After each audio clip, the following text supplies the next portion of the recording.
Oke coy, assalamualaikum warahmatullahi wabarakatuh. Kembali lagi di channel gue coy.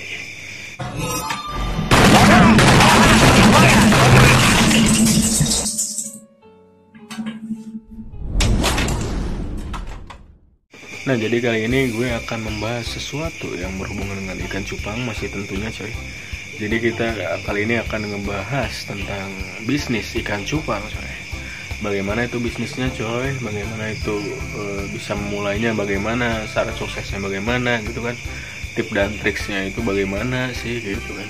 Kebanyakan zaman sekarang orang itu memikirkannya cuma masalah uang dan kesuksesannya, tapi tanpa tahu mereka prosesnya harus bagaimana, harus ngapain, harus gimana. Jadi kali ini bukan gue mau menggurui atau gue mau kan sok-sokan tahu, sok-sokan pengalaman, tapi ya ini coy. Jadi tip dan triks yang bisa gue dapetin atau tip dan triks yang bisa gue bagikan untuk kalian coy, itu sesuai pengalaman gue coy. Nah, apalagi sekarang kan ikan cupang itu lagi viral-viralnya nih. Kebanyakan artis sekarang, terus kebanyakan harga ikan cupang juga udah nggak wajar coy. Bahkan sampai puluhan juta.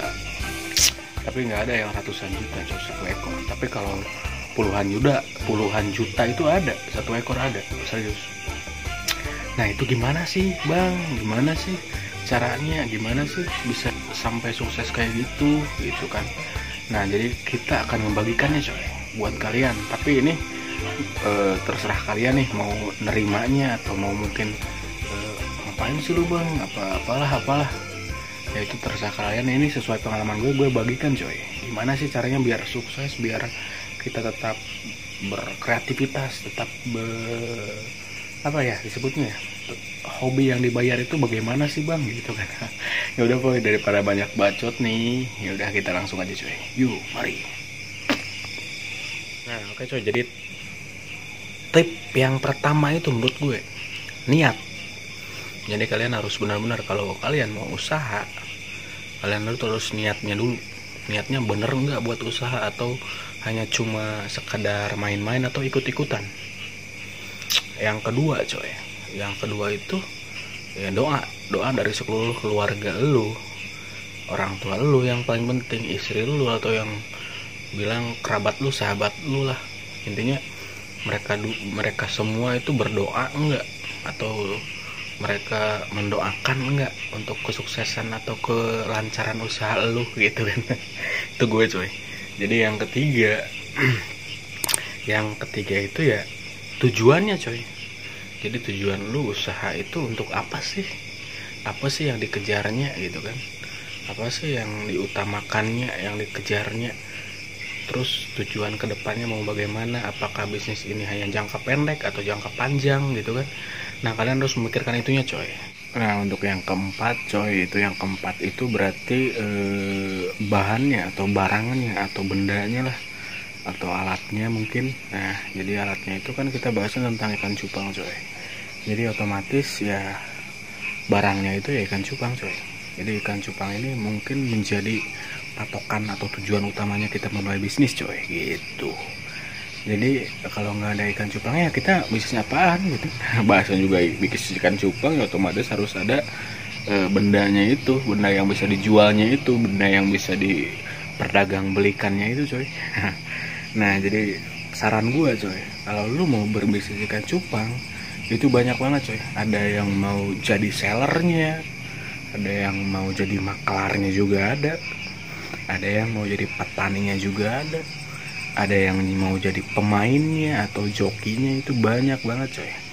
Nah, kita bahas ini bisnisnya coy. Otomatis bisnisnya itu paling bergelutnya di bidang petani ikan cupangnya coy.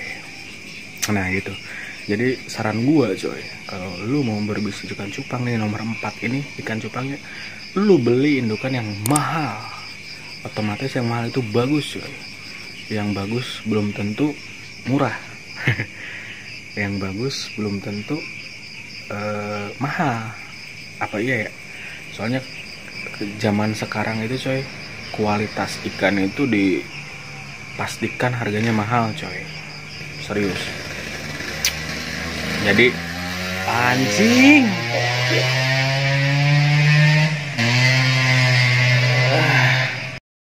Jadi menurut gue coy, kualitas ikan itu ditentukan dari harganya, bisa jadi dari ikannya juga bisa jadi coy.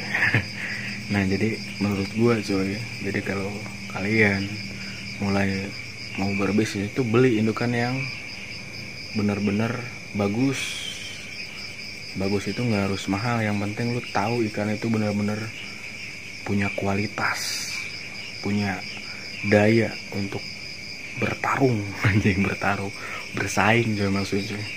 Nah jadi kalau kalian misalkan lu beli indukan murah atau beli ikan sembarangan, lu breed, lu ternak, itu biayanya itu sama aja dengan lu ternak ikan mahal coy. Prosesnya, perawatannya, pembesarannya itu sama aja coy, serius. Lebih baik lu beli ikan mahal sekalian, biar nanti kedepannya lu nggak rugi coy, biar nanti kedepannya lu malah untung besar coy. Kenapa bisa gitu coy? Ya karena lu kalau beli ikan murah, lu beli ikan yang sembarangan, atau misalkan bukan murah sih emang yang murah juga ada yang bagus coy, serius, tergantung kita memilihnya dan prosesnya. Mungkin ada yang jual butuh juga. Nah kita kembali lagi coy, jadi lebih baik lu beli ikan yang benar-benar bagus banget, yang punya kualitas dan daya bersaing gitu, yang sangat penting cuy. Jadi kalian kalau nanti ngebreed atau kalian dan nanti diternakin, anakannya itu punya kualitas juga coy. Jadi nanti kalau kalian jual lagi itu sangat untung gede coy gitu, daripada lu beli indukan yang misalkan yang jelek, yang nggak tahu jenisnya atau nggak tahu misalkan apa ya, warnanya apanya lah, terus dari posturnya, dari segi penampilannya juga nggak menjual, tapi kalian ternak, kalian breed asal-asalan. Nah itu prosesnya sama aja coy, kalian harus pakannya sama, terus pembesarannya juga sama gitu kan. Nanti di penjualan beda coy, harganya itu beda banget coy, tapi sama-sama prosesnya kayak gitu. Lebih baik kalian beli indukan yang benar-benar bagus coy, bukan mahal sih, gue salah coy. Nah gitu. Terus kalau lu beli indukan mahal, bukan mahal juga ya, nanti ada yang kesinggung coy, maaf ya, ini bukan memperkeruh anjing. Jadi beli indukan yang benar-benar bagus, nanti kedepannya kalau kalian misalkan ternak terus kalian sukses, bisa merawat sama membesarkannya, terus kalian bisa lagi ternak sampai pembesaran apa gitu, terus kalian udah banyak nih indukan atau nih anakannya udah banyak banget. Nah kalian bisa jual atau kalian titip di seller-seller, atau kalian wah sekarang udah enak banget coy, nggak kayak dulu coy. Sekarang udah banyak banget promosi-promosi atau banyak banget cara menjual ikannya itu kayak gimana coy. Nanti kita bahas di poin yang kelima coy. Yang kelima itu tentang pemasarannya bagaimana sih bang gitu kan. Nah kita langsung bahas yang pemasarannya. Jadi pemasaran itu nggak usah takut kalian coy. Jadi misalkan kalau kalian benar-benar punya ikan yang berkualitas tinggi atau daya saing yang sangat bagus untuk kedepannya, atau warna yang benar-benar wah bisa dibilang top grade gitu kan. Nah kalian jangan takut coy, kalian ternak aja sebanyak-banyaknya ikan itu, suatu saat nanti pasti banyak yang nyari coy, serius. Apalagi sekarang ditambah lagi zaman sekarang itu kan apa ya dibilangnya, media sosial udah banyak, cara-cara promosi, cara berjualan itu udah banyak banget coy. Mulai dijual di online, dijual di aplikasi semacam jual beli gitulah pokoknya. Ada juga yang dilelang di Instagram, di Facebook juga banyak coy. Nah itu menurut gue apa ya, itu beda banget sama zaman gue dulu coy. Waktu 2010 itu gue main ikan, belum ada yang kayak gitu coy, belum banyak, maksudnya belum, Facebook udah ada cuma belum banyak kayak sekarang coy. Sekarang artis-artis udah banyak coy, serius. Sekarang juga bisa dibilang tahunnya ikan cupang itu di tahun 2020 sampai itu. Jadi jangan takut kalian untuk mencoba coy. Misalkan kalian mulai berbisnis ikan cupang itu di tahun sekarang nih, menurut gue itu nggak harus takut, nggak harus udah nggak laku nih, udah telat nih gue nih, nggak ada yang telat coy. Selama kalian bener-bener fokus, selama kalian bener-bener konsisten di suatu bidangnya coy gitu coy. Jadi jangan pernah takut, selalu mencoba hal-hal yang benar-benar membuat lu takut. Itulah jalan kesuksesan coy, itulah jalan kesuksesan gitu coy.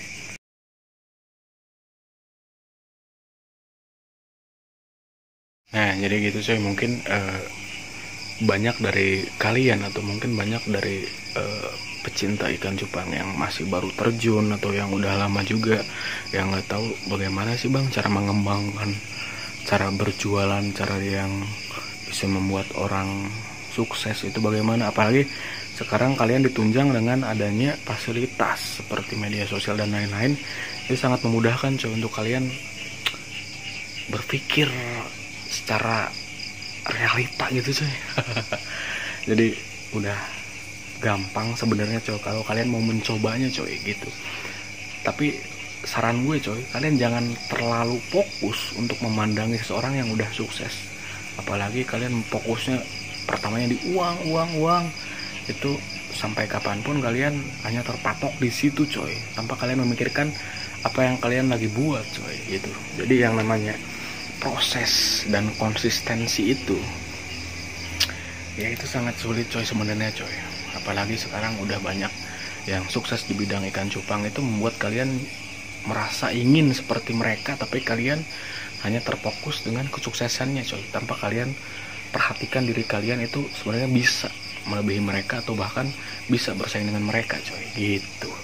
Nah jadi untuk kedepannya mungkin poin-poinnya untuk sampai sekarang ya sampai 5 itu coy. Yang terpenting itu kebanyakan zaman sekarang baru mulai udah menyerah. Ada kemarin teman gue coy, dia udah tertarik di dunia ikan cupang gitu coy. Apalagi pas kemarin lagi viral-viral itu dia udah bener-bener ingin fokus tadinya coy. Bahkan dia udah gede-gedean beli indukan, beli alat-alat, beli itu. Nah cuma dia salahnya itu coy, dia nggak terlalu bener-bener fokus karena dia sambil kerja juga coy. Jadi dia asal-asalan beli, padahal ikan dia mahal bagus, tapi ya apa boleh buat, apa daya gitu kan. Kalau dianya seperti itu ya mana mungkin dia bakal sukses gitu, apalagi nggak fokus gitu kan. Nah jadi untuk kalian itu yang misalkan benar-benar ingin fokus di suatu bidang, ini nggak hanya terlalu tentang ikan cupang juga coy, ini tentang usaha-usaha yang lainnya juga. Kalau kalian konsisten dan fokus di suatu bidang, insya Allah hasilnya juga nggak akan sia-sia gitu coy. Tapi kembali lagi ke diri kitanya sendiri coy, bagaimana kita sih bisa ingin sukses itu. Yang pertama itu kan tadi atau niat coy. Selain tadi poin-poin yang gue sebutin itu, yang pertama faktor untuk menunjang diri kalian sukses itu, yang pertama itu ya belajar coy. Tanpa belajar kalian nggak mungkin bakal sukses coy. Belajar itu bagaimana sih pak? Belajar itu ya banyak coy, materinya, teorinya, prakteknya itu kalian harus benar-benar bisa gitu kan. Ya mungkin jangan pernah malu bertanya coy, apalagi sampai sesat. Nah jadi untuk kalian misalkan yang denger gue curhatan ini coy, sudah itu gue curhat coy, ya silakan komen aja coy. Siapa tahu gue salah ngomong, atau siapa tahu kalian mungkin terinspirasi, atau mungkin kalian terpancing, atau mungkin kalian apa ya disebutnya gitu mungkin coy. Jadi yang pertama itu niat, yang kedua doa dari keluarga kalian, sahabat kalian, orang tua kalian, dan istri kalian atau anak kalian coy. Itu yang paling diutamakan adalah doa untuk kelancaran dan kesuksesan usaha kalian. Yang ketiga tujuan kalian untuk usaha itu apa sih. Yang keempat baru barangnya itu apa sih, atau apa yang kalian mau jual itu. Nah yang kelima ini promosinya coy, atau pemasarannya kayak gimana sih gitu kan. Nah mungkin itu yang dapat gue sampaikan sesuai pengalaman gue coy. Jadi untuk kalian yang misalkan gue terlalu apa atau gue terlalu sok tahu, Ya itu pengalaman gue coy, sesuai pengalaman gue. Jadi mohon maaf bila ada salah atau ucapan gue yang menghina atau menyindir atau apalah, itu mohon maaf gitu kan ya. Silahkan tulis di komentar apa bener apa salahnya gitu kan. Ya intinya gitu coy. Jadi untuk usaha kalian jangan pernah takut untuk mencobanya coy. Jangan pernah takut rugi, jangan pernah takut nggak bisa kebalik modal gitu kan. Ya pokoknya kalau kalian ada yang pertanyaan tentang masalah bisnis ikan cupang, silahkan tulis di komentar atau bisa DM di Instagram gue coy. Mungkin segitu dari dulu video dari gue, mudah-mudahan bermanfaat, mudah-mudahan terhibur, mudah-mudahan terinspirasi, mudah-mudahan menambah wawasannya dunia percupangan Indonesia coy. Jadi ngapain beli ikan impor kalau di produk lokal Indonesia khususnya itu ikan kita udah bagus-bagus, ikan kita udah punya daya buat bersaing coy, gitu anjing. Ya wis coy, segitu aja dulu video dari gue coy. Thanks for watching, see you next time, bye bye.